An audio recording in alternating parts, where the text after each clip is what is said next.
You're listening to the Podcast Detroit Network. Visit www.podcastdetroit.com for more information. The views and opinions expressed on this show do not necessarily represent those of the network, its advertisers, owners, or sponsors. Dave is pointing at me for the 250th time. I've pointed at you a lot more than to get this show on the road. Wait, hold on. Is that? This is the one and only IT and the D show, celebrating not only our 5-year anniversary, but our 250th episode. Dude, seriously. We're here. Or as I like to call it, Bob's wrong plus 234. Stop talking. We have an amazing guest lineup tonight. Back by accident. Back in studio. Jeff Haase is in the house. If he was not wearing his rubbers. You can reach him at Dave Phillips is my secretary at gmail.com. It still works. Or oh no, that's me. You can reach at I pimp slap Jeff Haase. You did. Yeah. We're also joined by Ross Smith. He is the chief architect at PITTS. He's going to tell you how his job is the PITTS. Also, we have Kyle Bazzi in the house from Grand Circus talking about the new Facebook scholarship. This is going to be the Facebook. Yeah. The Facebook. Introducing Huawei MateBook X Pro, winner of 27 global awards that now comes with Windows Hello. Unlock your Huawei MateBook X Pro with a touch of your fingerprint. Secure, fast, and no password to remember. For a limited time, get a free $300 gift card with purchase. Visit a Microsoft store near you today.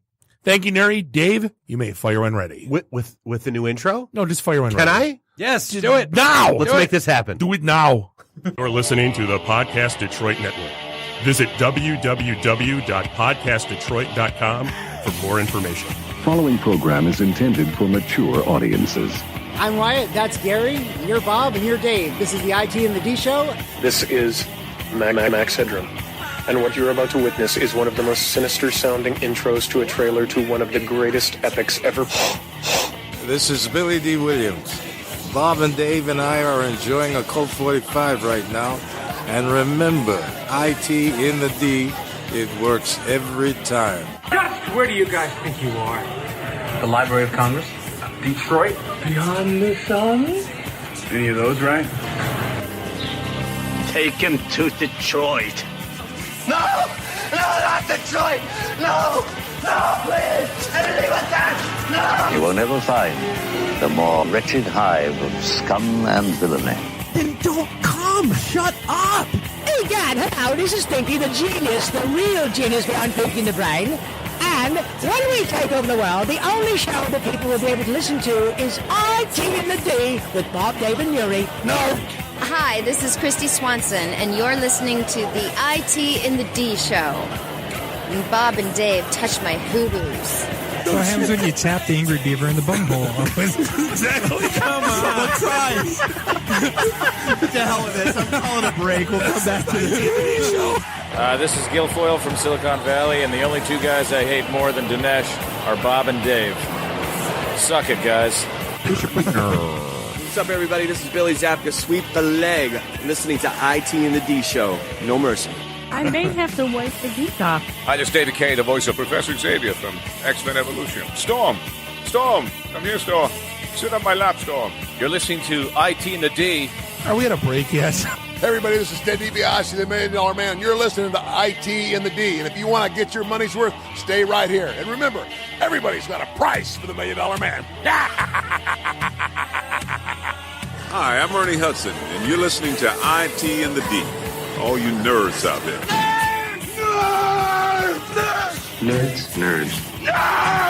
What is a nerd? Hi, this is Ogre. You listen to a bunch of nerds on the IT and the D? Nerd. I'm a nerd, and I'm pretty proud of it. Hi, it's Julia Montgomery from Revenge of the Nerds. I listen to IT and D, and I'm in love with a nerd. Hey, Detroit, this is Anthony Michael Hall. You're listening to my buddies Bob and Dave on IT in the D. Hey, what up? This is Jay Muse, and you're listening to the IT and D Show. Snooch to the nooge. Listen, Muse, Snoogans. This is Scott Steiner, Big Pump Pump.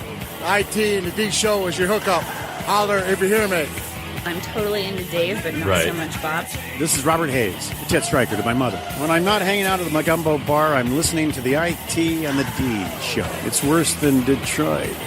Is there such thing as a meat hangover? I love my Monday meat stick. Hey, folks, this is WWE Hall of Famer Hacksaw Jim Duggan, and you're listening to the IT and the D Show. Tough guy. Ho! Hello, smart people. Yakko Warner here, and the only show we listen to in the water tower is Bob, Dave, and Nuri at IT and the D. Good night, everybody! Hi, this is Kelly LeBrock from Weird Science. So, Bob and Dave, what would you little maniacs like to do first? The question isn't what are we going to do, the question is what aren't we going to do. Ludicrous speed! Sir, had you better buckle up? Buckle this! Ludicrous speed! Go!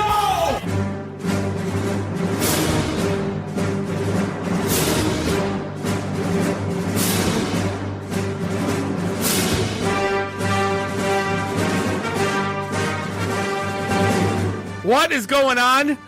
We've had about 18 or 19 celebratory shots, but this is the 5-year anniversary of in episode 250 of the one and only IT in the D Show. Dude, seriously. You know, before we go any further, raise your drinks. Cheers, boys. Here's to 250 more. Love ya. This makes great radio. Great radio. No, seriously, dude, a long time ago in a galaxy far, far away. We'll talk about that in a minute. Shut up. We're hanging out here in Studio 1 in episode 1. Studio 1 in Podcast Detroit in beautiful Royal Oak, Michigan. This is Bob the Sales Guy. That was Dave the Geek. Nuri the FNG's in studio, as is Probably Randy. the only time you've heard me shut up when Bob said to shut up. I do the Twitter's Walker. Find us online, itandthed.com. Give us a like on the socials and subscribe to us everywhere fine podcasts are sold. IT and the D is brought to you by Udemy, the largest marketplace for online learning. Whether you want to learn something new or just sharpen your skills, Udemy has an extensive library of over 65,000 courses taught by expert instructors. Ever find yourself thinking, I wish I could do that? With Udemy, you can. From web development to digital marketing to Japanese cooking courses, Udemy has something for everyone.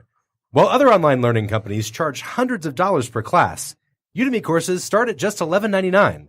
Plus, each course comes with a 30-day money-back guarantee for risk-free learning. Every day, students around the world choose Udemy to discover new passions, expand their skills, and even change careers. Improve your life through learning.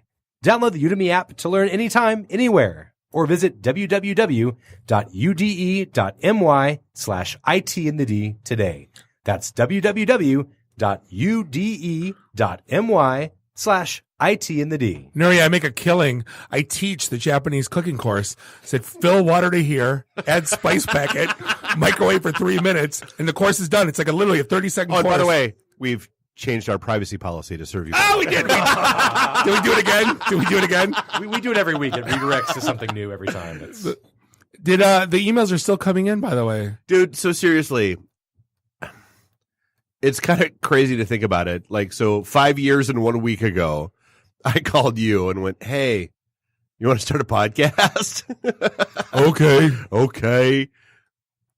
Then 5 years and 2 hours ago, or 3 hours ago, we got to the Fifth Street Saloon, or Third Street Saloon, downtown. Fifth Street Saloon. And I'm like, that's a really weird saloon. Yeah, no, Third Street Saloon. That was his second shot of Jaeger talking. And started drinking. And then 5 years ago, in 13 minutes, we were listening to Karen go, okay, 3, 2, 1, you guys are live. So pretty much we've been 2 years at the Russell. Yeah. 1 year. Exactly 1 at year. At 8.5 in Hilton above Activate Gaming. And then we've been 2 years here at Podcast Detroit up on 11 Mile. Too. Like I was at the movement after party at the Russell, and I'm like, I used to be across the street. There's an elevator right there. Guys, let's go to that elevator right there. I'm like, no. But like the thing with the Russell is we would all meet at 3rd Street. And everyone would get our guests drunk as hell. Right. And be like, okay, look, all right, it's 10 to 9. I swear to God, we're not taking to a torture porn set. But it's going to look like we're taking to a torture porn set. So then while we were leaving, we had to go get a 30-pack of Pabst, 2-3 bags handful of Slim Jims, Better Made Chicago Mix, and a handful of Slim Jims. And we would head over. This whole show was fueled on cheap beer and mechanically separated chicken. And yet those folks have never sponsored us. And popcorn. No, that's why they're not in the intro anymore. I tried anymore. Slim Jim, which is owned by Conagro, and Better Made 30, 40 times. They wouldn't touch us. And if you listen to like the first 30 episodes, it'll come to me to talk, and I'm sitting there with a mouthful of popcorn going, yeah, that is pretty stupid, eating popcorn. I remember. It was brutal. Yeah. Absolutely brutal. we would carry beer in coolers. Yeah. So there's always like growlers full of beer in a cooler. Well, then when Falling Down started sponsoring us, they give us growlers, so we would have to walk up 4 flights of steps with growlers. And then when I got on the show, you guys would send me up to get the elevator when it was on 6. We sent you up? I'm so dude, sorry. I was the one who always like, all right, Nuri, go up and get the elevator. And I loved pulling the thing, like the little lever to control the elevator. I was like, whoever was highlight of my week. skinniest had to go up to get the elevator. The skinny guy has to get the elevator. That's how Or it the works. new guy gets it. Yeah, that's right. Randy, that'd be you now. Right. Oh, that's a good point. Randy is the. We have to reevaluate all our titles. You know what it is? The podcast is kind of like my life playing softball. Like after college, sit in the stands and just... after college. Shut up, Neri. Like right after college, I played left field, left center. And then when I got a couple years older, I played third base. Then a couple years older, I played first base. Then a couple years later, I played pitcher. Now you're catching. Then I was catching in my 30s. Then I quit. It's like we go from 4-story. Now you're batting coach. Now we go from 4-story to second story to no story to 1-story Right. building. Like just lazier. Now we have the new thing that's going to be up on the second floor At the Detroit Shipping Company. Dude, that's going to be so hot. It's so the carpet is installed. The gear is all there. The acoustic tiles get delivered tomorrow. We're going to be live there this week. Probably gonna do our show every couple of weeks there. That's about as cool as a spot. It's going to be the new hotness. Yeah, absolutely. If you don't know what it is, it's about 70 shipping containers repurposed, welded together, made into an indoor-outdoor beer garden bar, 2 bars, like 6 restaurants, and a little pop-up beer stand that we're running. Did I say that out loud? I heard nothing. You heard nothing. But it's honestly one of the coolest spaces downtown that they're putting up. And I kind of joked. I said, "You make this out of cinder block and just build a building. Nobody cares. You make it out of repurposed shipping containers, and you're in the Wall Street Journal." I go, "Just this amazing." Oh yeah, because it's Detroit. Yeah. and shipping containers, and it's a thing. Right. Yeah. But I mean, to think that we've only missed 2 episodes in 5 years, one because the power was out at the Russell, the other because there was an inmate. Or an escapee, prison escapee. Well, yeah, they were at the federal courthouse. The dude we've talked about stabbed that. a buddy, stabbed a sheriff's deputy in the neck with a pen. With a pen. I thought it was a pencil. I got corrected. But those this has been Monday night. This is like literally our lives. We don't miss. No. This has been my longest relationship I think I've had in years. Just throwing that out there. Love you, Jazz. Sadly, it's been my most stable. Zing. So, hey, we do have our event in Ann Arbor coming up tomorrow night. Talking of things we do. We will be downstairs in the bar at the Pretzel Bell. So come join me, Were Emily, Spencer. Well, there are no pretzels. There are pretzels. There are no bells. There are pretzels. There's no bell. There are pretzels. I don't I feel like you so. should borrow one of our bells to bring there, Maybe. just to make it right. And then the 21st, apparently we're going to be back at Nancy Whiskey. I like Nancy Whiskey. That we all do. That's part of the problem. It's the argument. If you don't know that place, it's a house in Corktown. It's either number 1 or number 2. Oldest liquor continuously license. operating bar in the city of Detroit. And there was a time in the 80s where it was the largest retailer of Tullamore Irish whiskey in the entire United States, which is kind of, so like if you would tell them, till the MLCC stopped them, if you told them you were the first time where they gave you a free shot at Tullamore, and then they stopped them. So now I think they give them for $1 to give out free booze. Yes. Yeah, you can't give out. My bartender slides me an extra shot for being awesome. Yes. It's totally breaking the law. Which bar, Nuri? No, it's totally illegal. But no, it's a great place if you've never been there. Like we've been, that replaced Old Shillelagh for me. The older you get, Yeah. that replaced my St. Patrick's Day in Detroit. Oh God, that was amazing there for sure. Absolutely. All right, so we're in. The hell are we talking about? So biggest story this week, which GitHub? $7.5 billion with a B. With a B. For hosting code. Now, I've heard people say this is stupid. I've heard people say this is revolutionary. I've heard people say this is changing Microsoft. I mean, you guys are the coders and the geeks. What say you? It's funny. I've seen articles this week. Where to move your code now that GitHub is acquired by Microsoft. Why? I've seen that all over. Why? I'm not sure. Why? Ross, what do you think? Why would you do that? Why would you move code if it's acquired by Microsoft? I mean, just you have to. I mean, yeah. Do I have to explain this? I mean, No, I'm curious because I'm in sales. I'm not a coder. Totally, yeah. I don't, I look at it as a repository, nothing more, nothing less. That makes sense. So I'll say it like this. GitHub is Facebook for programmers. So you imagine not just where you're keeping your source code, but who you talk to, who you follow, who you're networked with. There's a ton of like connective information there. Microsoft's going to have that. So are they going to have it though, or what? Did they update their privacy policy? So has nobody ever seen the movie Antitrust? Microsoft says they're going to run it independently. So it'll it's and Internet Explorer will be totally separate from the operating system. So is it going to be like VMware within Dell? Is that what it's going to be? We haven't really seen Microsoft sink its claws into LinkedIn too much. They're running that pretty independently. So I have a question. Can I jump in here? Yeah. So no. You are the cuter one. Yeah. So think about it this way: they bought LinkedIn, they bought Minecraft, and now they have GitHub. Wait, Microsoft owns Minecraft? Yeah. Oh, yeah. Long time ago. If you think Welcome about it, to the party, they're pal. actually. My kids just stopped playing that game right now. who's got a better grip into technical talent around the world now? Again, the movie Antitrust is no one watching. I don't know what it is. You got the kids, Yeah. right? You See? You're totally right. You got that early audience who are just like, I love this. Like, I can think about building big structures out of little pieces, and if I just do that, then I can make bigger structures that make bigger ones out of that. And it's like, welcome, you're programming. Congratulations. Here's your CS degree, and now you get to work at Microsoft. Let's be honest. Microsoft is not sexy anymore. I mean, it's getting there. Well, no, I mean, it's Office that you have to use. Azure has become sexy for, kind of a replacement for AWS, depending on what your flavor of the month is. Other than that, what the hell is it? Tell you what, Azure is sexy because you get to get a package deal where you get your Office licenses and your cloud hosting in one. Bam. Like if you're an executive, you're like, I can because bundle. Because bundle. And their bills written in Sanskrit for crying out loud. Wingdings. Yes. Right, exactly. This might blow your mind, but Microsoft is actually the top open source contributor to repos on GitHub. Well, that was the shocker because like Tom Lawrence, who hosts, I don't mean to cheap plug Tom him, Lawrence of Lawrence Systems and hosts the Sunday Morning Linux Review, got offered to speak at Microsoft Build as a Linux guy. And we're like, what the hell are you going out there for? Yeah, how does that even work? But apparently Microsoft's kind of like opened the kimono. They're a platinum member of the Linux Foundation. Microsoft is a platinum member of the Linux Foundation. They finally get it? They actually have open source enthusiasts. One spoke at PingoCon a couple years ago, and I was like, what is he doing here? And yeah, it's sort of like this new species of creature. It's like, what are you? What do you look like? What are you? Where do you spend your time? And they have like PowerShell. I'm still wrapping my mind around PowerShell. I love PowerShell. Yeah? And they have Visual Studio Code, which is a large open source project that's pretty popular, pretty damn good. Did you see what I posted on IT in the Deanery? I went to a 2941, which is a shawarma bowl place.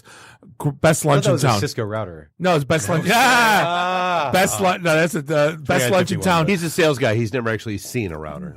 Oh hell no! I've seen them in boxes, not unboxed. Worked for Cisco for I don't know how many years.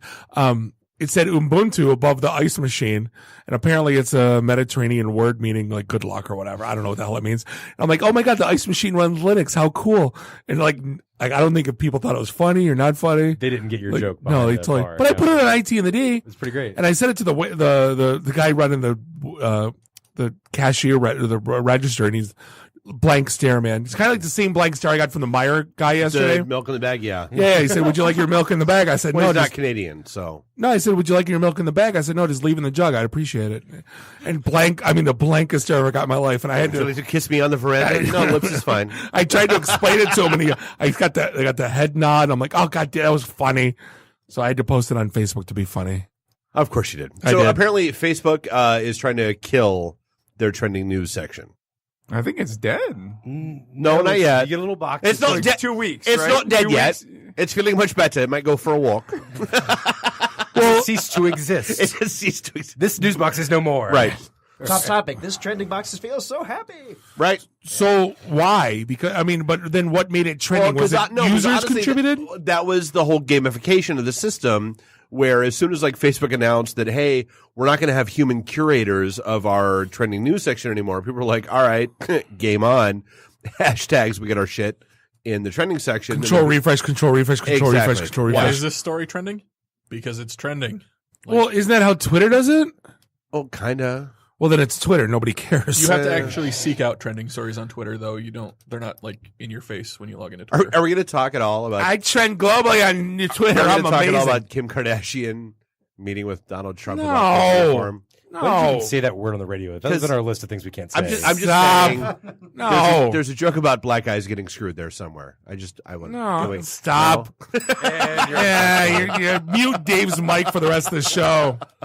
For crying out loud. All right, no, fine. Now the dumb one is there's two of them. Could it be that our friend Kyle here has an Apple Watch, and our friends up our southern friends in Windsor, Canada, in South Detroit, yeah, born and raised, consider that distracted driving if you look at your watch.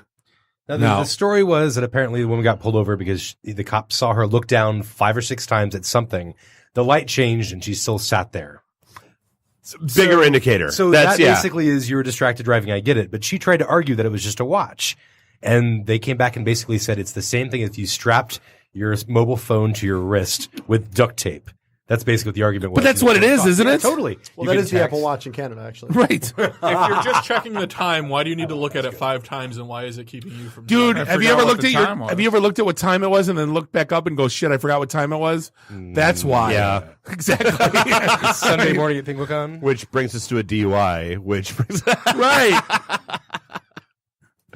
But I think the cool one is, and I don't know, like I'm an active gamer still. I'll admit I'm a grown man. Atari.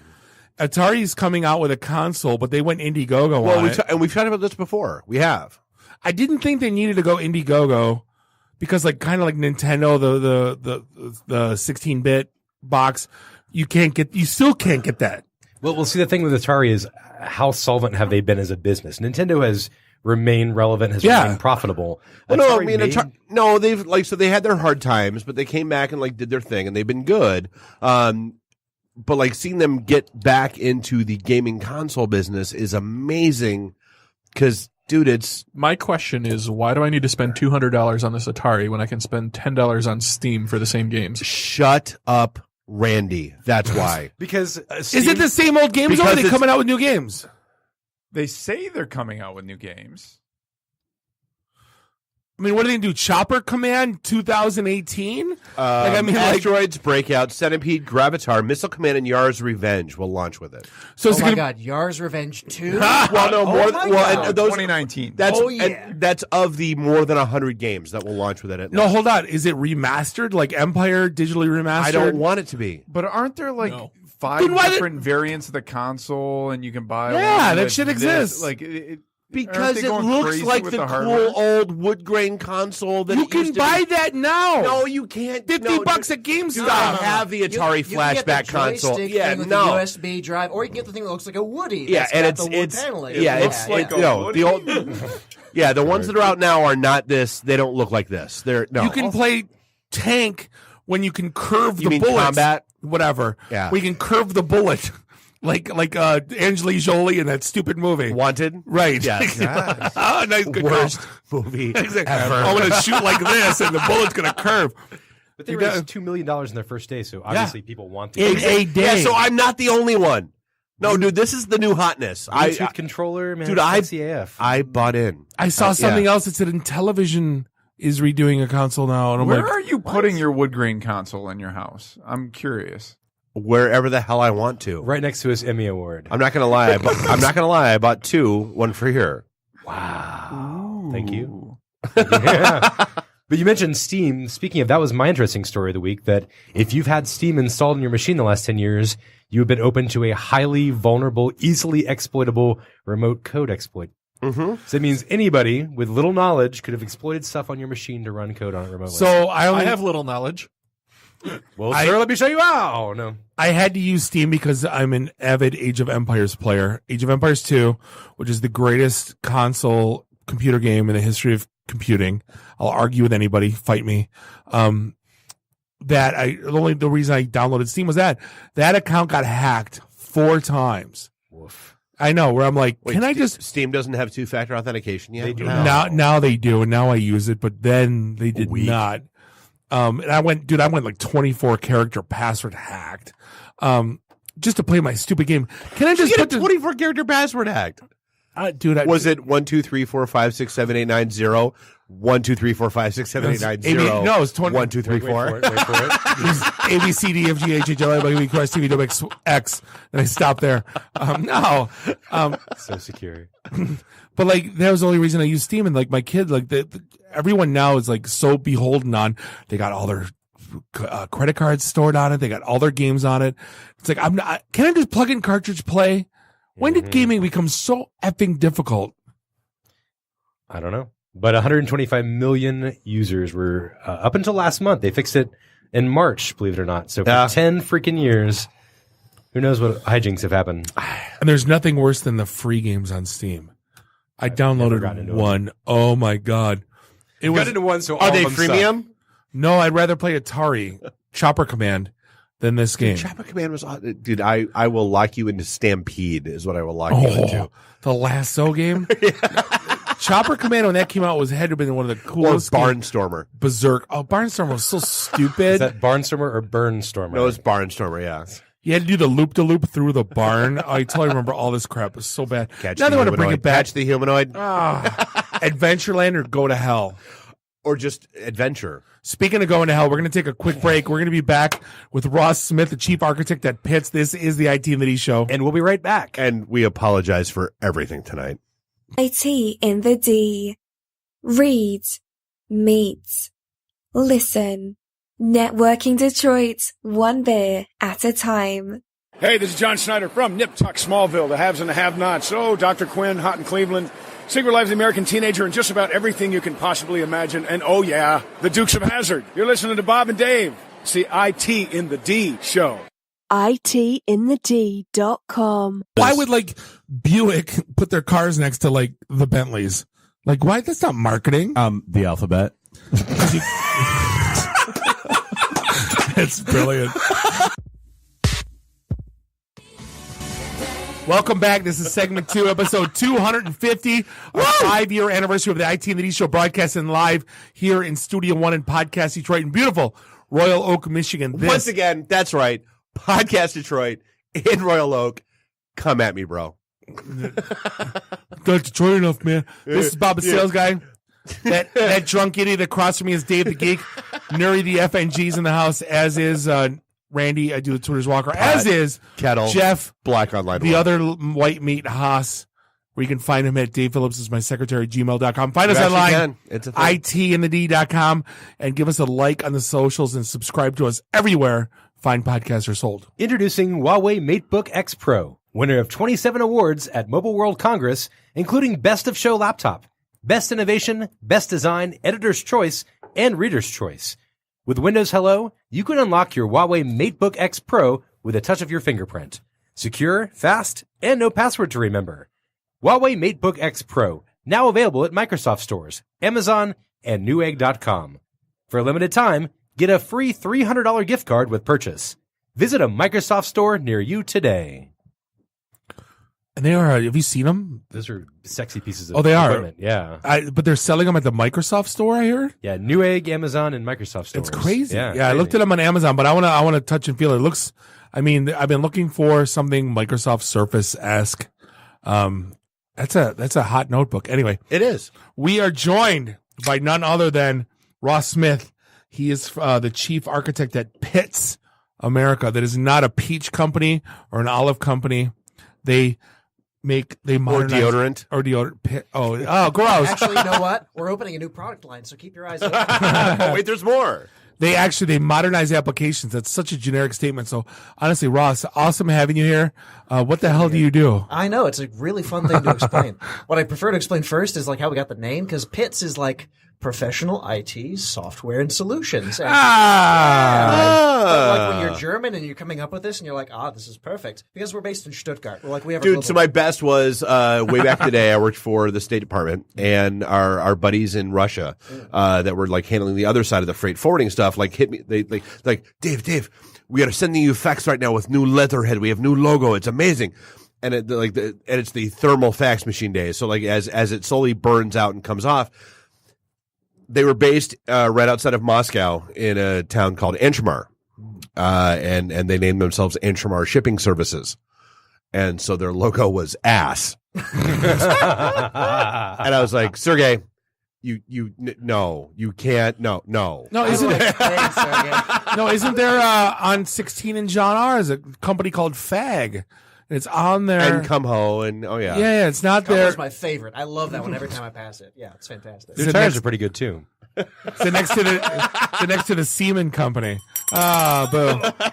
So That's like Bros too, like Bros before Hose, right? Anyway, but go on. So applications. So go on. Yes, applications. Yes. Again, we apologize in advance to all guests on this episode tonight. Right. And really honest, all episodes. So we forgot to. Yeah. Yeah, exactly. 5-year anniversary, and then we run a brewery. So I was just like, okay, the door's open. Game on. Game on.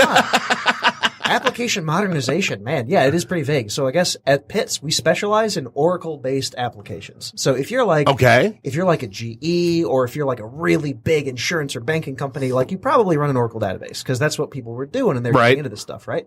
And it's probably still around because you've been maintaining and working on it, and it still runs part of your ops. It's probably version 8. I was you're probably running the no longer supported 8i. Exactly. It's just like one knob and tube failure away from burning down the rest of your business built. Right. If that server crashes, you're absolutely screwed because you can't reinstall. Yeah. Exactly. And so every now and again we'll get a forward-looking IT manager who's like, we should do something about that, and they call us, and we're like, hey, you know what? We're the experts. Like, we're the Ghostbusters. You call us in. You got this ancient database that's haunting your building, and you're like, this is holding me back. Oh, we should fix it. I'm like, okay, well, we can fix that for you. So we find ways to figure out how much of your database you should keep, what sort of data structures you should modernize, the apps that you should pull out of that, and then build that in like HTML5, build that in like Java Spring, just basically take app that, made sense for your business that you were building up a couple decades ago, but make it work for the business you have today. Well, yeah, because honestly, isn't that the issue that so many businesses have right now, is that you've got all this legacy whatever sitting wherever, and how do I make that work today? It's a huge part of it, yeah. And so they want to find ways to keep what makes sense and what works, but also open up new revenue channels, right? Because things are just changing. So I don't want to reinvest. I just want to make more money. I've been running That's exactly how I've been running a lemonade stand on my Vic 20 for 30 years. How do I make it look now? Right. Is that it? That's a big part of it. Yeah. And so that's it depends on who you talk to. If you talk to the IT manager, they're like, hey, look, we know that we have a huge risk exposure for this unmaintained database. But well, everyone's got cost center or IT. We don't have any budget. Like, we can't spend anything. We've got $5, 2 Boy Scouts, a Bloodhound, and an old rowboat. What can you do with that? Can you upgrade my database? Can you turn that into My boss told me I had to buy a new firewall. Ross, there isn't an automotive supplier in town that does not have an AS400 in a closet. I'm talking a coat, not even a broom closet, that with a 10 meg Ethernet into a hub that's been running and no one wants to touch it. Nobody. There is not one automotive supplier in this town that does not have that situation going on right now. Yeah, that's exactly it, right? And so you have to play this game where it's just do you just continue to push that forward and be like, maybe one day it'll be okay? Or do you sit down and say, you know what, we're really going to clean this thing out? So if I'm following, PITTS will take me out of the pits? That's exactly right. Yes, that was awful, Haas. It was the worst line. That was your first contribution tonight? You've been thinking about that all day. Shut up. Shut up, As a Jeff. guest, I wasn't going to say anything mean. Thank you for saying that for me. I just said his job is the pits. That's funny. Or you said, I don't know. So do you keep the same old school UIs, or is it part of modernizing the app, not just infrastructure? How do you bring their apps from monolithic bad design principles into something that their employees are actually going to like and enjoy using? That's how for customers. For customers, for internal employees, it depends on the audience, exactly. That's our priority one, actually. So when we sit down and we talk to all the stakeholders who are like, look, we need to modernize. We're just not sure how to attack it. What we do first is we bring in a designer. We have to say, as an architect, I'm listening to your business and how it works. Maybe you're like an export packer. You're somebody who assembles parts offshore and then brings them into the United States. And they get made into a car, so you can say this is assembled in the United States and distribute it in the U.S. market, right? That never happens. That never happens. I've definitely never worked with companies who do that. But if I did, I would say that their user interfaces for those assembly operations offshore, if those are too difficult to learn, then they can't train their their employees on it and they have a lot of turnovers. They're like, we have to fix this. You have to visualize first. You have to give them something very tangible and say UI principles apply here. We look at Facebook, we look at Slack, we look at Gmail. They have all of these really cool conventions for interacting with collections and networking information and sharing and focusing on how the user experiences data. Whereas, if you focus on the database first, it's just about how the database is structured. Yeah, exactly. It's just like a really thin UI over a table, right? That's just kind of how it happens. That's how, that's how everything I do winds up working. Yeah. Right. Exactly. And when, you, in our world, function before form. Function before form. Yeah. Well, I mean, isn't that how Tableau became a thing? Is it the same? I mean, is that similar to what you're doing? Is kind of taking just data and making it look normal? In a sense, and also making it play well with other systems, I'd say. From a sales guy perspective, I'm just, it's the way I'm looking at it in my head. For Bob to understand it, yes. Yeah, exactly. Hey, there's not all you people on listening, for crying out loud. Exactly. I got my nerds to the table. You feel me. But if we were to break this, you have a stovepipe, right? You look at these apps that are designed for a particular space and time where it's like, okay, if you're an insurance processor, you're handling claims, it's a very in and out process. Right. It only focuses on one database. There's all these screens you use. That's it. That was built at a time when people were thinking but I also want to export I'm sad this no one hit the bell for in and out process. I thought it. I don't have a bell near me. There's that one right there. You can hit it. You can reach. There. Thank you. Exactly. But that becomes a stovepipe because it's just you just have work that comes in one side and product that comes out the other for work effort. It doesn't interact well with other systems. You can't export that information easily to another database. So part of application modernization is saying, okay, we're not going to assume that this app is a fully self-contained thing. We want it to play well with data scientists. We want it to play well with business analysts. So we're going to modify and rebuild this thing, not just so the user interface is easy to train to, it's easy for employees to learn, but the integrations exist at say a RESTful API layer so that you can really easily have high frequency transactions between your insurance, claims processing app and something outside for email notifications with SendGrid or something like that. So you get to play with lots of the other innovations in the space. Now, what I'm thinking, which keeps running through my head, is that you're updating an application that's been in use for 20 years, and Debbie, who's been using this application for 20 years, damn it, Debbie, is going to be over my cold dead body, you're going to pull my UI out of my hands. That's true. So do you have a training component that you do as well, or how do you modernize a UI that people have been stuck in for forever? That's just what breaks I got to learn something new. Yes, Debbie. Yeah. The first part of the training program is usually step one. Debbie, please put the gun down. Please put the gun down. But you change Snapchat, I'm going to hell. Exactly. The biggest thing we focus on is user adoption. I mean, it's so much of what we do feels kind of cart before the horse, right? Because we're upgrading old apps, which is very much about data and business process. But to get people interested in doing it, you have to do a comp first to show them visually what the app could look like in the future. And even though we're doing it for ultimately revenue and cost savings reasons, you have to focus on user adoption so that people are excited to use it, right? So you're right. You do have to think about there's Debbie, but there's also this whole generation of people coming out of school, and you really want those people to come and work for you. If they're smart, if they know how to get stuff done quickly, those are the people that you're thinking about as far as where's this company going to be in 10 to 15 years? And that's why you make it look like Slack. You make it look like Gmail because that feels more like the software they're exposed to at a consumer level on a daily basis. Dude, this is crazy. I'm thinking basically you're rewriting their everything with the exception of business logic because that already exists. Mm-hmm. Yeah, the rules are there. Their data. That's right. And so a big part of what we do at PITTS particularly, again, wonderful name, is that we find ways to capture the business logic and pull it back to an API layer that can be invoked by any type of front. Be honest, there's somewhere there's something in your company called a pit stop, isn't there? Is that the break room? You know what? That's probably almost as bad as what It I is the did break earlier. room. But I think that's the beauty of what you bring to the equation, right? I mean, you guys can sit down and talk to the end consumer of who's going to sit in front of that screen all day, day in, day out, look at the way the data is being portrayed or put in front of them and help them visualize it in a better fashion than the way it once was. Mm-hmm. Yep. So it's visualized more easily. It's interacted with at a sort of business process level more easily. One thing that we like to do is sort of ask what are the metrics that make it work.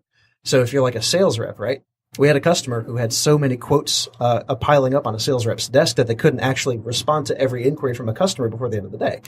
It took 25 clicks in their old legacy system to answer a quote. And they said, if we can cut that down to 5 clicks, then we can get through our whole backlog. We can get more business. It was such a direct correlation between the performance improvement the app could give them and actual new revenue. And that's what we did. We focused on building an app that would let them close that gap. So it's all about visualization. The human elements dominate. It's all about making it easy for people. Now, what do you have to do? I know you brought up, we were talking shadow IT before, and I'm like, God, we haven't talked shadow IT in a year. I'm like, what do you have to do with shadow IT? So shadow IT is kind of fun because you have the people on the business side who are just sort of I just need to get this thing done, right? I need to say I'm entering this new market and I have to support this new process. And that goes against the way the IT department built this sort of database for making customer quotes work. Well, which happens constantly. All the time. Exactly. So then when the IT department in the central corporate headquarters says, nope, that's not how we do business. That's not part of the playbook. All right. Well, hey, you gave me a corporate Amex. Watch me work. Watch me whip. Watch me nay. They nay all day. That's what they do. I can't even sit here right now.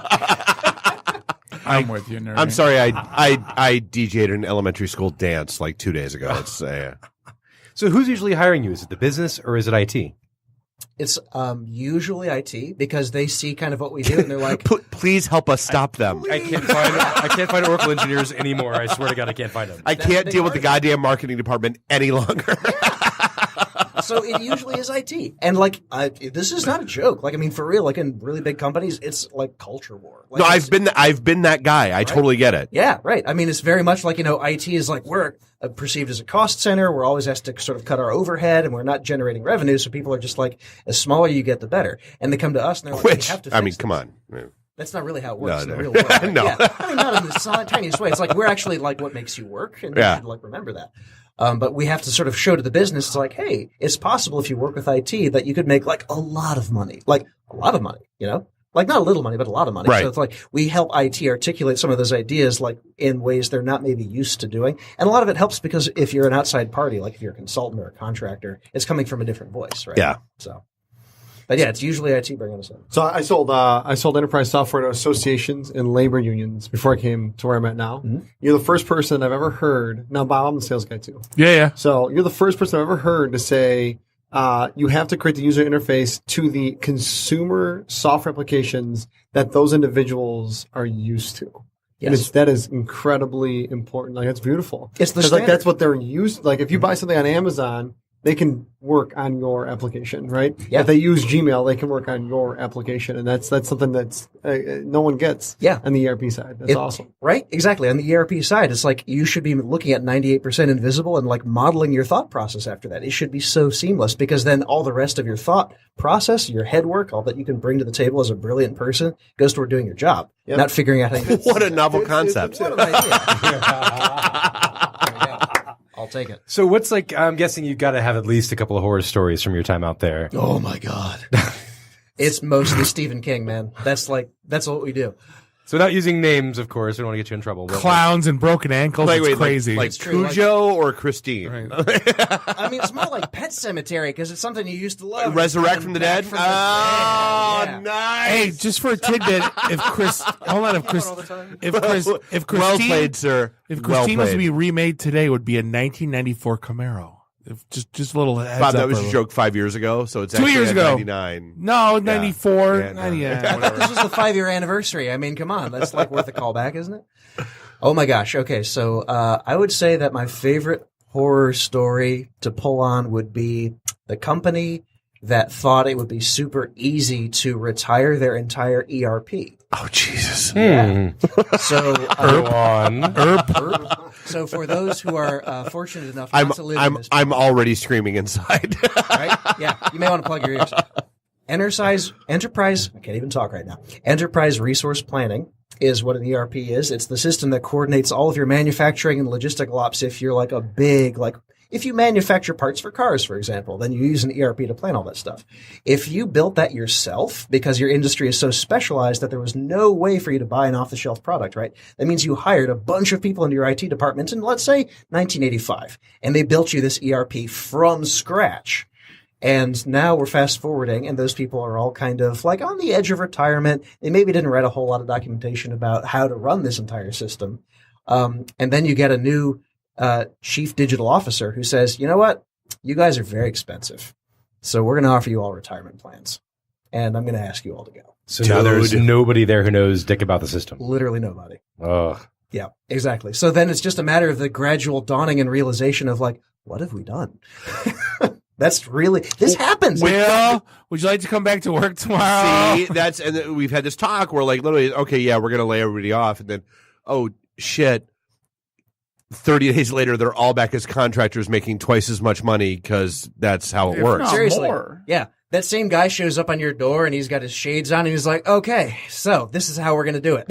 Like, well, we had this talk, dude. I had a conversation with a VP of IT for a rather large healthcare company in the area.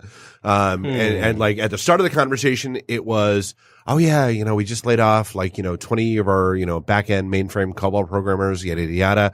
And then 20 minutes into the chat, it was, God, we can't find anyone who knows like front end web dev. Mm-hmm. Okay, well, jackass, did you know there are all these programs from the state? You could have had those people trained. Or at Grand Circus, ding. You could have, and actually brought them through to be a front end developer that, knows your back end systems and, there's the purple squirrel you always ask for. But instead. No, now you're screwed on both ends. Which, not in a good way. Not in a good way. In that way, maybe, but still. So this happens. And that's the scary part is that like all the time, if people don't see kind of what knowledge is in the heads of these incredibly talented people who built those systems, and they're just like, well, I mean, you're kind of a big line item. I mean, because sometimes it just gets lost in the mix. Right? It's real. Yeah, it's a real thing. So a big part of what we do, honestly, is slowing that process down and saying, why don't we write some things down? Why don't we just believe in documentation and clap our hands and believe in fairies for a few minutes here and get this committed to paper? Dude, if there's one thing all developers love, it's documenting their code. Yeah, right? Who are you again? I've never met this person before. Who are you? Yeah. Said no one ever. Exactly. On GitHub, it's now owned by Microsoft. Right. Is that what Microsoft is going to do? Are they going to make developers write their own documentation? No, they're going to do all the documentation for you. Whoa! And it'll just an AI. It'll auto-convert to Word with Clippy. How much blood do you need? Clippy will auto-convert all the documentation. Like you're writing a program. Any inline documentation. Would you like me to write that for you? No, it looks like you're running an application. Is that what Randy does for a living? You're poo-pooing his job? I totally am. I thought you document. I write the customer-facing documentation. Oh, not the code documentation. I didn't know. Dude, no one wants to read my code comments or tentacles. NT, big difference. No. All right, so hey, where do we find Ellie? If people want to like bring you in, how do they find you? You would have to go to PITTS.com. That's PITTS.com. And yeah, we'd love to talk to you. Sweet. I like it. Super awesome. Cool. Speaking of the Pits, we're going to take a quick break. We're going to be back. Kyle Bazzi, Grand Circus, talking about Facebook scholarships. This is the IT and the D show. And we'll be right back. And once again, we're sorry. IT and the D. Read, meet, listen. Networking Detroit. One beer at a time. Hi, I'm Brittany Daniel from The Game, and you're listening to IT and the D show. ITinthed.com. Hey, welcome back. This is the sixth Jägermeister and the third segment of episode 250 here of the IT and the D show. The longest running Monday night Detroit your best podcast on Monday nights from 9 to 11 p.m. in Studio recorded 1. in Royal Oak. In Royal Oak at Podcast Detroit. This is Bob the Sales Guy. That's Dave the Geek. Nary the F&G's in the house, as is Randy at Do the Tours Walker. As is Jeff. Dave Phillips is my secretary at gmail.com. Haase. Find us online, itinthed.com, because we are IT in the D. Oh, you skeevy bastards, you're still not. We love ya. You're as bitter as the peach pits from Pitts. But hey, we are very happy to be joined. I think this is like the fourth or fifth time Grand Circus has been on. First time for the new Chief Operating Officer. Kyle Bazzi's in the house. How the heck are you, sir? Dude, doing great. Hate the title, but doing fantastic. You don't want to be a coup? No, I just, the whole chief thing kills me, I've said it once, I've said it a million times. My career aspirations were always to have a C in his title. Yeah. See, and he's known me for years and years and years because you know what? They pay you a big bag of money when you come in. And not the Samantha B. bad word C word. Wait, right. They do? They pay a They big pay bag a of big bag of money while you're there. They do? And then no matter how badly you screw up, they pay a big bag of money to go away. Well, I'm excited to be here, guys. I've been a big fan of you for use guys for years now. So See, I thought you were kidding, but then you were like, actually, no, 3 years. No, he actually threw quotes at us. I know. Oh, I know. I knew what was going on. Hey. Well, thanks for hanging out. First time here. So, I mean, the thing, like we've been following. Obviously, we follow you guys because we're fans too. But like Facebook scholarships. What in the hell? It sounds so bizarre. Well, so let's take a step back. Right. So Grand Circus, what are you? What do you do? Great question. For those who don't know. Yeah. So for those who don't know, coding boot camp. We are I always like to say the most prominent in Michigan. We're the only in Michigan right now.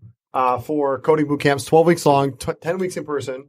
We also have an after hours boot camp that launches in July, which is 26 weeks, 24 weeks in person, which is at night. The biggest thing is the number one fastest growing by a landslide job career is in tech. For sure. Whether it's developer, product, project management, there's a ton of job titles. Well, not only that, it's not dead end. You can go anywhere once you're in. It's freedom. Yeah. I always tell people, and it's the reason I joined Grand Circus in January is it's freedom. And people, I think, you guys bring comedy and a lightheartedness to IT, which is very badly needed. It kind of is. The comedy in IT is just incredible. But it is. I mean, it's the truth. I've never walked in an IT department where they weren't cornered off, holed off, walled off. And Rick and Morty jokes. Yeah. Right. But what you can do. Hey, did you guys see Black Mirror? I saw Black Mirror.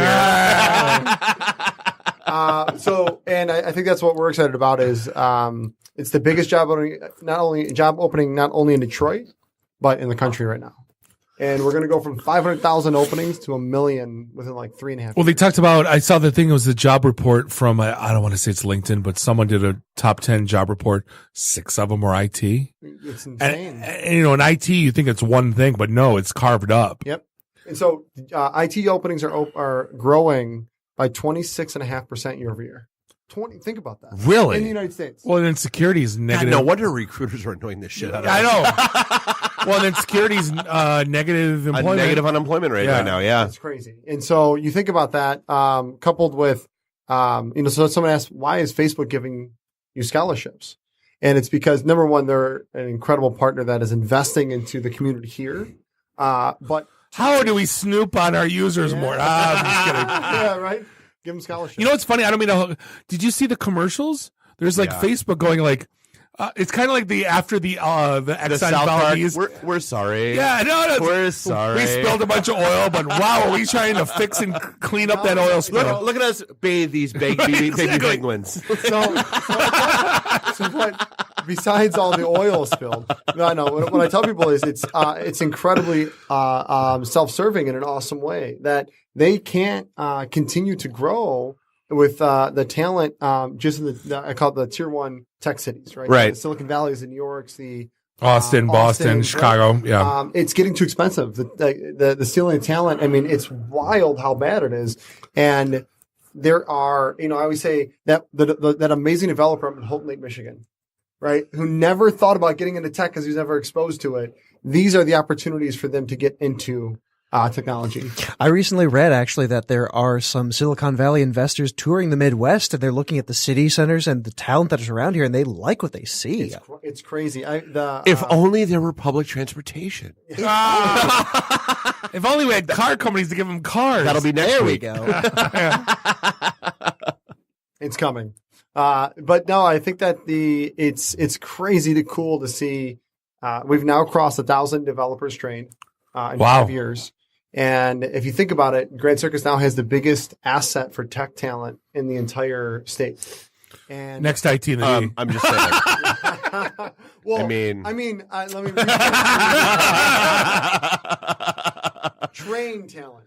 I mean, we're dealing with delicate egos here. You gotta back off. We should talk. I mean, you stroke. can issue your press releases. That's cute, but they are cute, actually.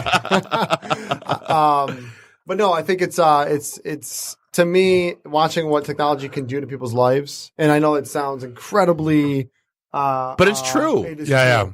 And dude, we're doing that with the Career Academy thing right now, and it's totally different than what you guys do because like we're going on the entry level, A+, Net+, Security Plus. Guys, you had a job in retail, that job no longer exists. Come get trained.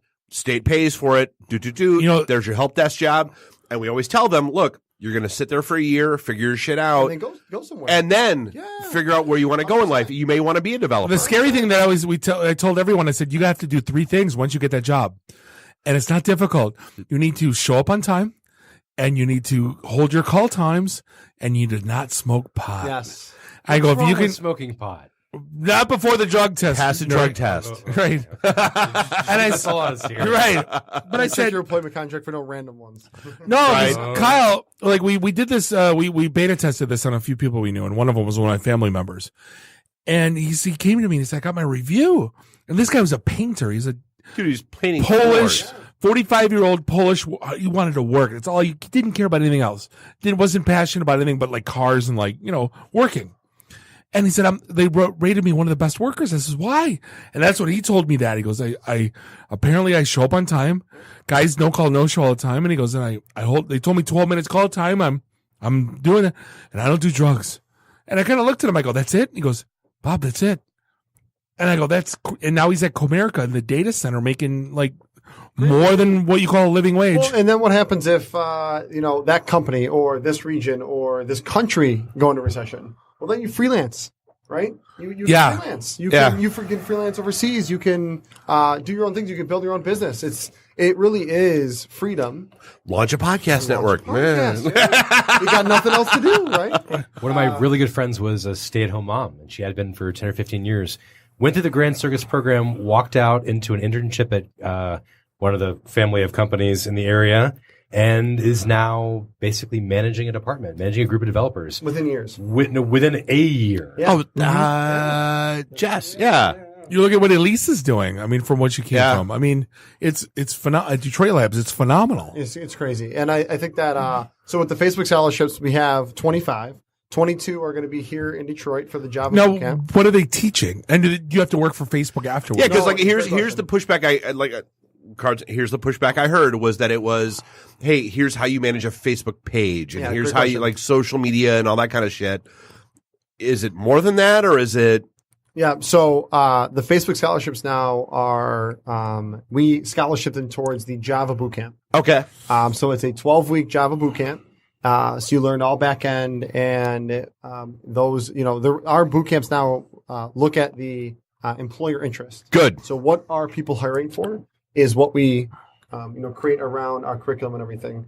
Facebook is just a sponsor of the boot camp, and they're giving us 25 scholarships, 3 in Grand Rapids for the C# boot camp, and then 22 for the Java boot camp here in Detroit. And are they doing that? How many cities? Is this Detroit only? So they have partners around the country. We partnered with Facebook last year to train people, 3,000 people in different digital. So I think that's where some of the pushback I'm hearing came from. Yeah. These scholarships specifically, we have an obligation to train more than this through different workshops and things like that. These Facebook scholarships are full scholarships for applicants. And I think one of the really exciting parts for us is a lot of our scholarships come through different programs and things like that for Detroit residents. And this one is opened up to all residents that want to take this scholarship opportunity. So it's needs-based. So I was going to say we had 150 openings for ours, and that was full in a day. Yeah. Yeah. I mean, how are you handling We were it? almost full before we launched. Are you fully subscribed at this point? We are not fully subscribed at this point. No. And that's why he's here. Yeah. So we have. So tell us how to apply. Yeah. So here's what's interesting. I joined Grand Circus in January, and a lot of people said, "Oh, you guys are flush. You guys are, And I what I love. What do you mean by that? I mean, what the is a flush? What the exactly. So people would call and say, like, "What do you guys need? You have everything." And You're a DVP company. What do you need? One of the reasons I joined and I fell in love with Grand Circus was there more applicants get turned away every quarter than get accepted by 2/3.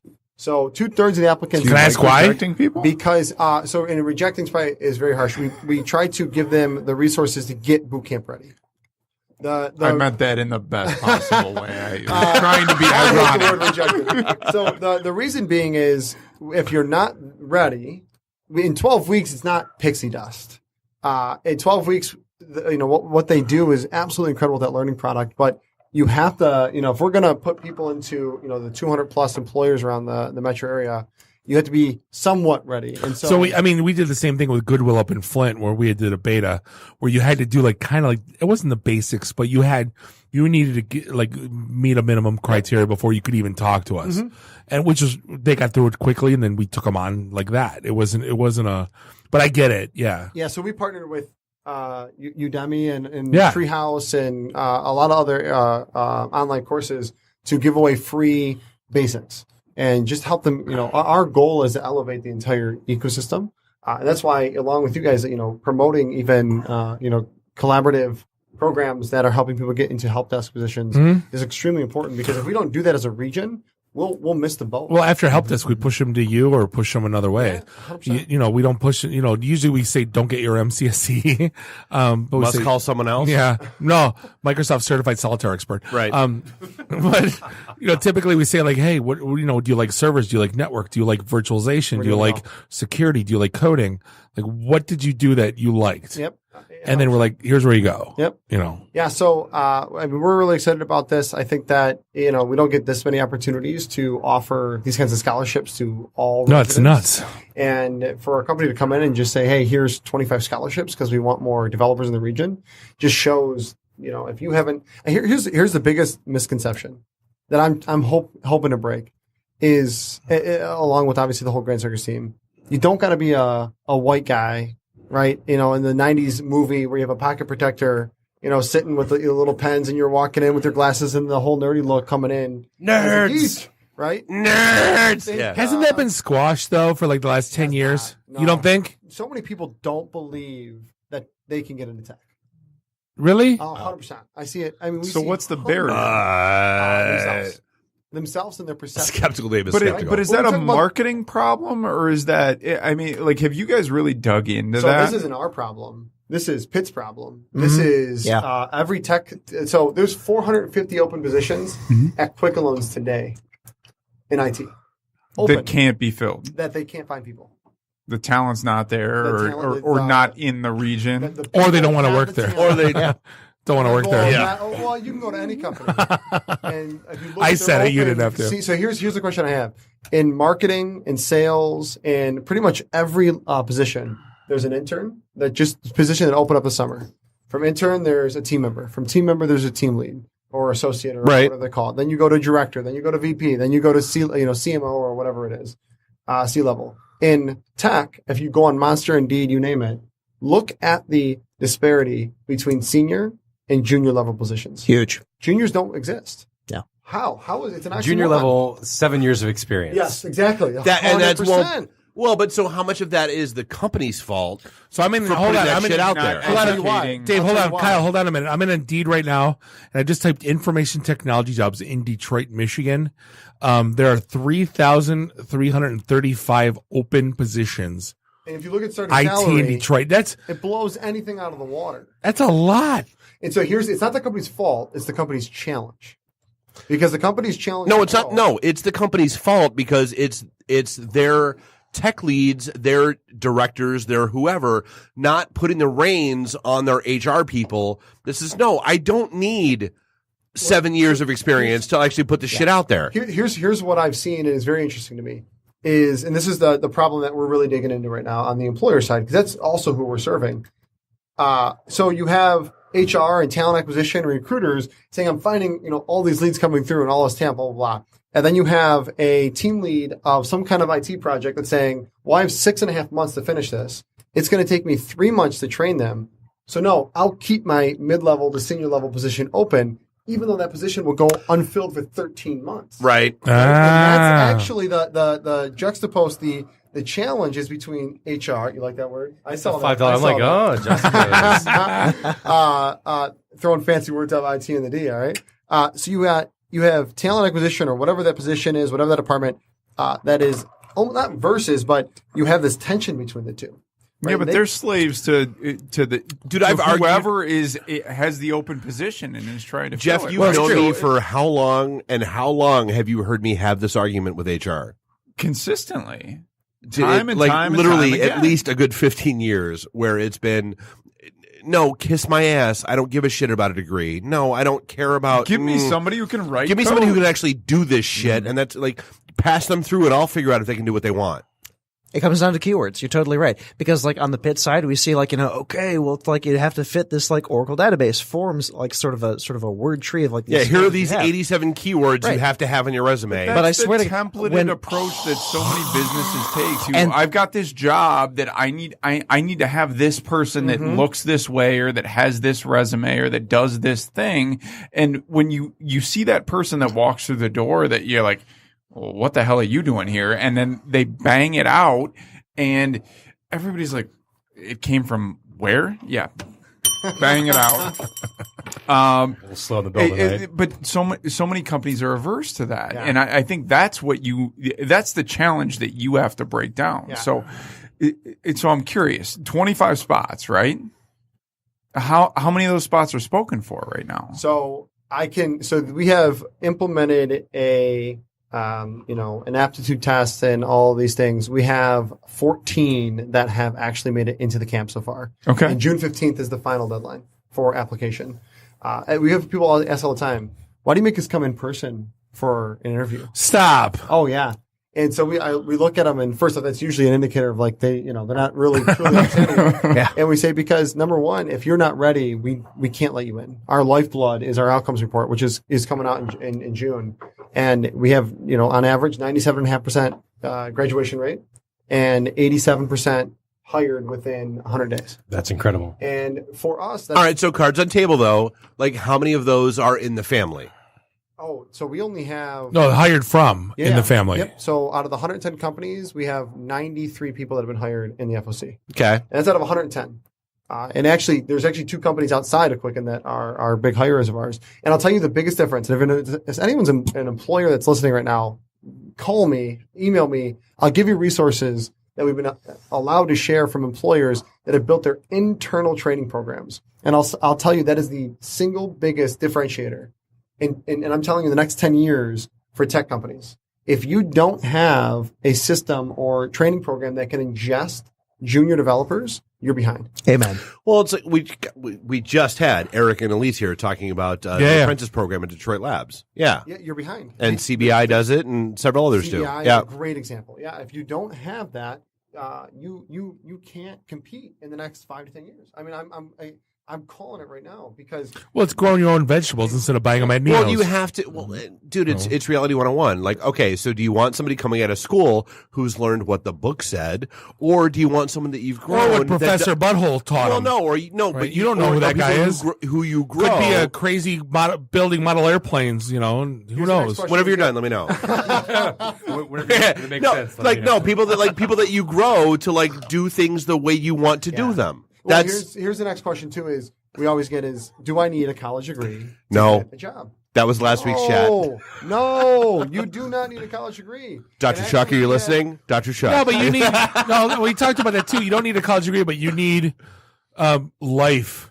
I don't know how else to describe it, but life skills. And that's the one thing we talked about that college gives you is that 4 years of you becoming an even adult. 2 years of just like not being a complete malcontent, like pooping in a bucket and mom playing World of Warcraft. Mom, meatloaf. Exactly. Like you need some sort of base. Well, so going back to the Microsoft conversation, you got these kids now that are building applications without even knowing it. And so the big thing on the soft skills is not so much not even how to be an asshole or things like that, as it is working on a team. So you can't always be an asshole. I'm sorry, it's a lot about not being an asshole. It really it's about can you understand and solve the problem. And that's not, Yeah. being a good developer is less about, code as, I know I'm preaching to the choir right now, as it is understanding what the problem is and solving that problem, being excited about solving the problem. So we extended the boot camp this quarter by 2 weeks for that reason. So we added 2 more weeks of soft skills just around like being hungry, that growth mindset. Why are we not teaching that? Yeah. I told him we teach this stuff. I know. And that's, now it's added. I told Damien. Damien didn't listen. No. Maybe Kyle will No. listen. So Kim, our director of learning, is Skeptical. David she's incredible. I told Damien I wanted to teach sales class because I don't think that's being taught properly in school. That's 100% not being taught. Right. I feel like we just need to ban them, Bob. Like this entire segment might not happen. No, the problem is I was always told by the sales guys, those that teach sales failed at it. I'm like, yeah, you're kind of right. Well, kind of, yeah. Sandler. So what's exactly. Oh, boo. So otherwise in an aptitude test, what's it take to get into the program? What, any requirements, any money down? Is there anything people need to do to get started with this? Great question. 2 things. One is research what a coding bootcamp is. Understand it, learn about it, talk to somebody that's taken it. Not even from a requirement for us getting in. Make sure you know what it takes to get in. Because the bootcamp by no means is easy. It mimics projects. So it's not theory-based learning. You're not learning what a database is and how a database works and 3 textbooks on a database. You're building this stuff. Hello, world. Hello, world. You get to do that. Sweet. And so the other component I would say is whether you're going in front end or back end, care less about the language and care more about your learning style. And what we try to uncover is how do you learn? And so we have every Tuesday night now, we started Intro to Codes for free from 6 to 9. And those are at Grand Circus downtown. And then we do 1 a month in the different surrounding suburbs because we love the suburbs, just like we love Detroit. You're allowed to? We're allowed to. Once a month. Inconceivable. Only once a month. Only once a month. And so in moderation. We're just trying to help people, kind of break that misconception of what coding is. So you write your first line of code and you can do that every Tuesday night. I think those are the 2 biggest things is just start something. And we encourage everybody to self-learn. Be self-taught, whether it's whatever free courses it is, because a lot of people, and this is someone like me, I need the structured learning. But there are people, and some of the best coders I know have been self-taught, and they never had to take a course ever. They're college dropouts. So whatever your path is, we want to support. And our goal over whether it's Detroit and the new markets that we get in is just to help elevate all of that tech talent. Well, you talk about self-teaching. It's funny. I have 2 kids in junior high right now, and they had a sub in their advanced math class. My 13-year-old did. And she said, yeah, the sub sucks. So I went on Coursera and I did some stuff on the side. And I kind of laughed and I go, God, I've been trying to get you on Coursera to learn coding for like 3 years. And I go, is this a thing? She goes, yeah, my whole class is on Coursera because this teacher sucks. I go, it's funny. That's where we are at in a society.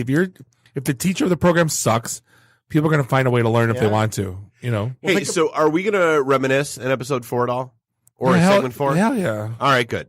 Because we're coming close No, to a this break. is good. This is good convo. Let's keep going. Okay. I just want to make sure we were good. So 11 spots left. Yep. Where do I go if I want to get involved? grandcircus.co/Facebook. You go there, you get all the information you need. Not .com. Not .com. Don't do .com.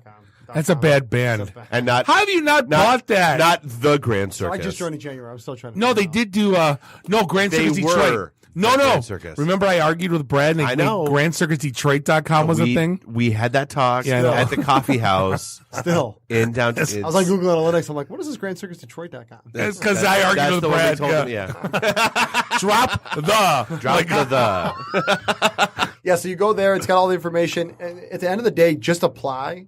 Even if you don't, most people don't get in the first try. And we'll give you free resources. Hate when that help happens. you on your tech journey or, whatever. Tech Journey got a bell. What the hell did I mean? No, not getting out on the first try. A little Freudian right there. Fair. Would love to have you. I think the biggest thing for us is if you don't think you can do it, if you've never tried, You can do it. So, once they're done, what can they expect? Jobs To come to one of our events and try to find a job. Shameless plug. No, it's true though. I'm not. But it's not being real. mean. No, you guys can only play so many people. Then the people that are left, they send to our events, and Well, they all come to your events. Right. Right.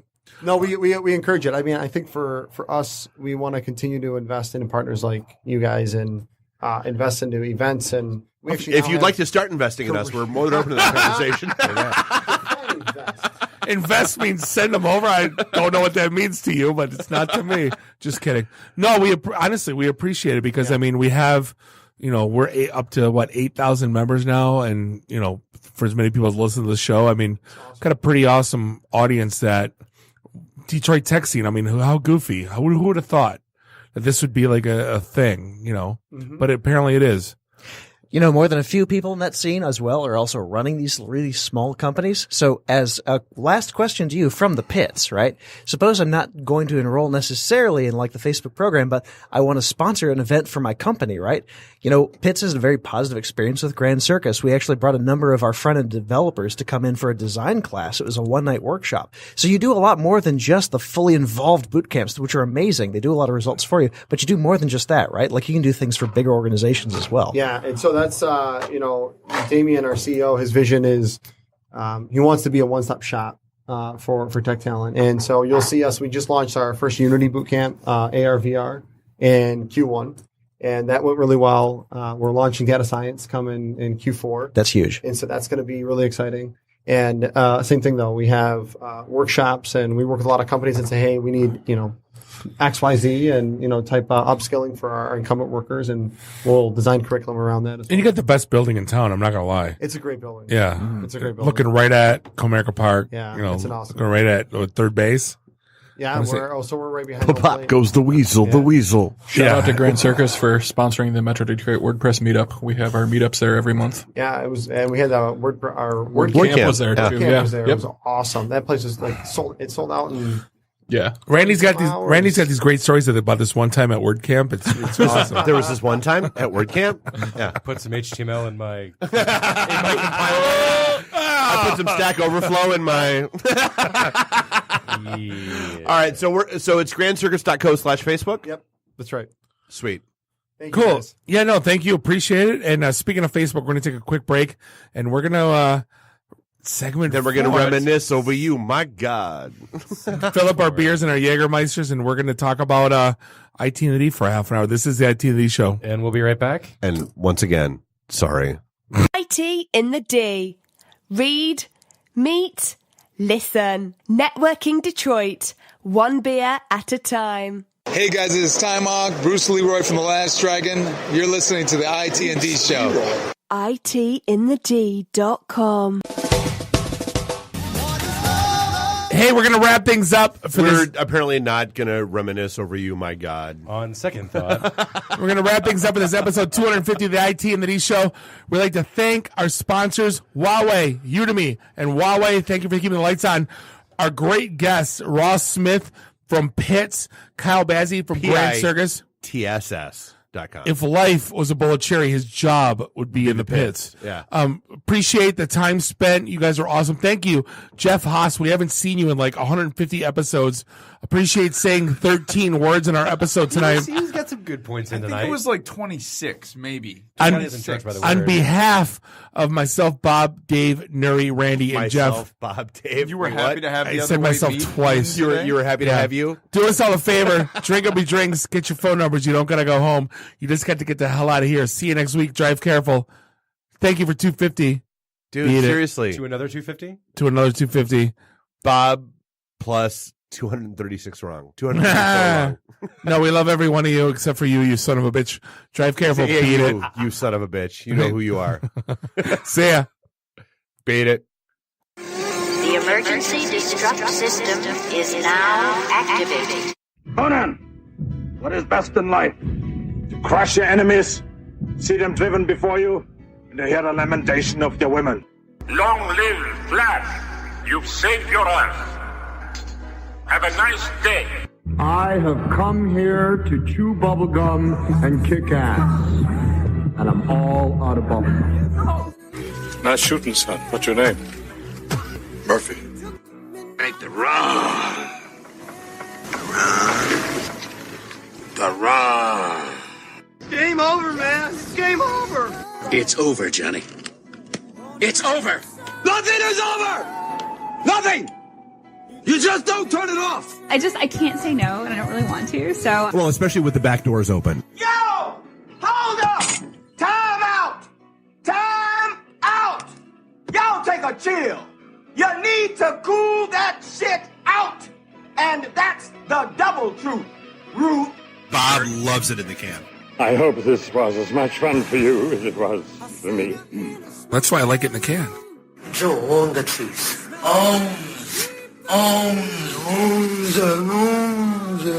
Fear me. My job is to make sure this program is morally upright and cultural and wholesome.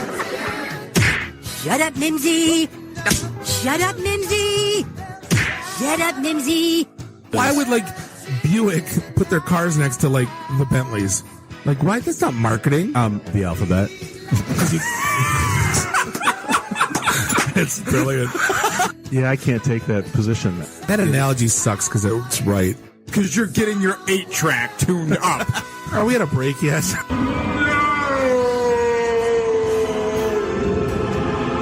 Yeah, so now I'm just doing stupid stuff to make me laugh.